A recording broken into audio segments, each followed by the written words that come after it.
Episode 91. Oh, it's footprints. The commentator on the broadcast had a sudden moment of realization.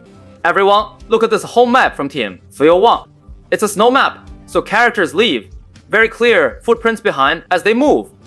As the commentator spoke, the director cut to several shots of the footprints Su Mucheng's dancing rain had left in the snow. But stepping out to examine the footprints would still leave him exposed to dancing rain's line of fire. On screen, the starry sword had already begun to move. Li Yibo continued his commentary. Jiao Ji is likely heading for a position where he can observe the footprints without being spotted by Su Mucheng. Team 301's research on this map is truly thorough. Could there really be such a spot? Only Zhao Jiji could probably answer that. Li Yibo played up the suspense with a touch of humor. Pan Lin, the commentator, naturally played along with a laugh. As a professional glory commentator, he'd been in the business for years.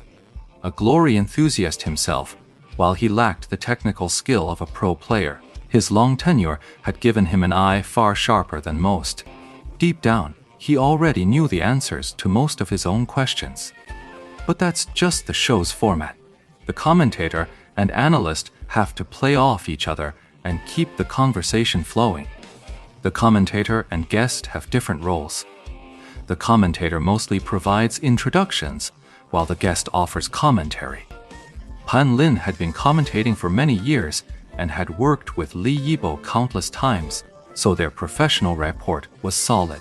Jiao Ji piloted Starfall Sword in a wide arc around the area. Once he found his spot, the broadcast feed switched to a first-person view from his character. Sure enough, from Star Sword's perspective, a clear trail of footprints left by dancing rain was now visible. From their omniscient viewpoint, the audience could see it clearly. That trail of footprints was more than enough to give away Su Mucheng's position. And sure enough, she'd been spotted. Su Mucheng was a bit too careless there. That was a mistake she shouldn't have made. It seems the AQ's retirement. It's had a pretty significant psychological impact on him. After all, he's been following Ye Qiu since he first debuted. Li Yibo said, as if he knew all about it. Oh no, what do we do now? Chen Guo grabbed Ye Xiu's arm in a panic. Ye Xiu, however, just smiled faintly, took a drag of his cigarette, and said, "The footprints are the real trap."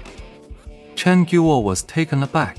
She turned to look at Ye Xiu, though she wasn't really asking him.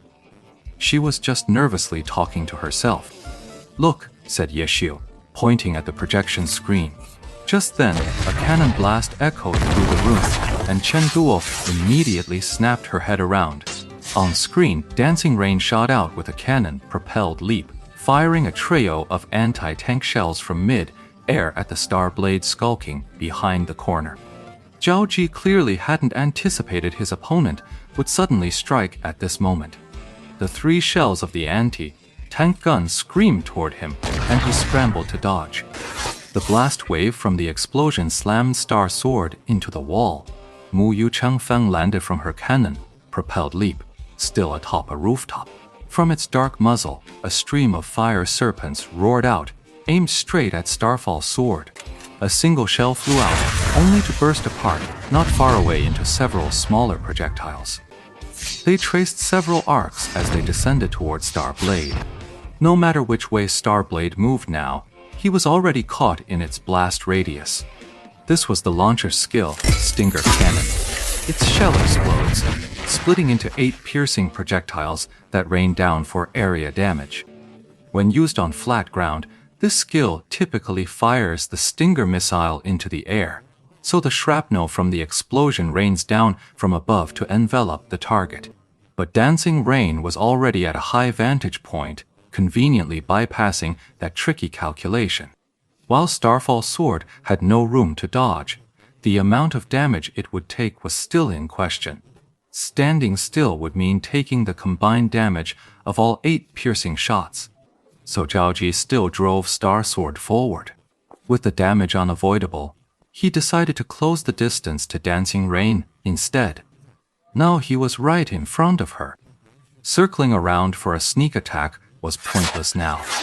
With Triple Slash clearing the path, Starfall's sword had already charged to the base of the building after eating 2 piercing bullets.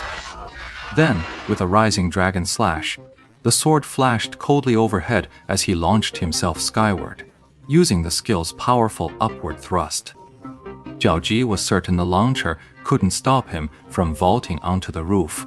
Sure enough, as he rose to rooftop level, he saw Dancing Rain had already pulled back a distance, maintaining her separation from Starfall's sword. Seeing Starfall's sword leap up to land on the roof, Dancing Rain flicked her wrist with a shing sound, sending a lit lighter arcing through the air toward the edge of the eaves. The heat-seeking missile uses the lighter's thermal signature to guide a missile strike from above. This skill boasts a massive area of effect and devastating power, making it an absolutely ferocious attack. But it was too slow. Before he could land, Starfall's sword unleashed a mid-air draw sword slash.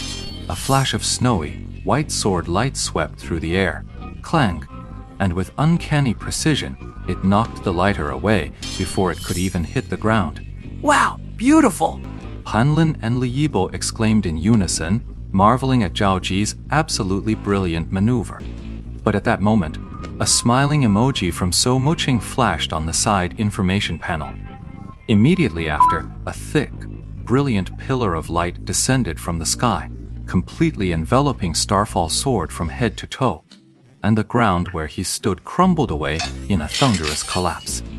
The pillar of light spun, instantly splitting into 6 smaller beams. They rotated on their own axis while orbiting the central, massive column. They gradually spread out, churning up the snow on the ground into a swirling, blinding white haze. The Spitfire's ultimate move satellite beam. What a satellite beam! Professional commentator Pan Lin was impressively quick on the uptake. By immediately following up with that remark, his earlier praise for Zhao Ji now seemed like a stroke of foresight, perfectly suited for So Muqing as well. Li Yibo was no less quick to react, chiming in immediately. That was a serious miscalculation by Zhao Jia. Let's see the damage from this satellite beam, with Pan Lin providing commentary. To Starfall Sword's HP, I'd estimate about 1/3 of his health is gone. Let's take a look. Indeed, Starfall's HP has been blasted down by 1/3. That satellite beam hit him squarely, and combined with the earlier damage from the anti-tank cannon and the shrapnel cannon, Zhao Ji is now in a very passive position. Exactly. Now we'll see if he has any new tricks to close the distance on Dancing Rain. At this range, there's just no way to fight a launcher. Your analysis is spot on. From thinking Mu Yu Chengfeng was about to be ambushed, to Starfall's sword being caught off guard and instantly blasted down to 1/3 of his health, the fans at Happy Internet Cafe were left stunned, forgetting to cheer, Chen Guo included. Only when Chen Guo heard Ye Xiu speak beside her. Zhao Ji doesn't stand a chance. So Mi Cheng is in top form.